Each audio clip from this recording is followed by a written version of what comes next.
පුත්තලම නගර සභාවේ කනිෂ්ඨ සේවකයෙකුට පහර දුන් බව කියන සිද්ධියට අදාළව අත්අඩංගුවටපත් නාගරික මන්ත්‍රීවරයා හා තවත් අයෙකු අපමත මුදා හැරුණා.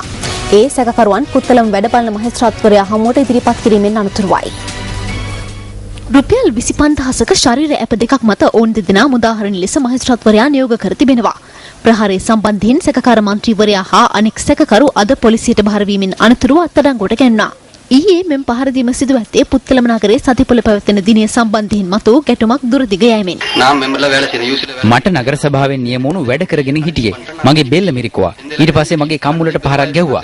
ඊට පස්සේ මාව තල්ලු කළා. නගර සභාවෙන් මොනවා නියෝගයක් දෙනවද ඒක කරනවා. පොළ සල්ලි එකතු කරන පාකින් බලන එක තමයි වැඩ. ඉතින් සුපුරුදු පරිදි ඒ රාජකාරියට ගියා. පොළේ සල්ලි එකතු කරන්න මමයි මාත් එක්ක දෙන්නෙක් තුනේ ගියා.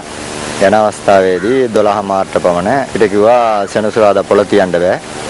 මේකේ සල්ලි සෙනසුරාදා තියලා සල්ලි එකතු කරන්න බෑ. උඹලා හෙට තමයි එන්න ඕනේ. අද එකතු කරන්න එපා. ඵලයලා කියලා අපිට ගහන්න ආවා.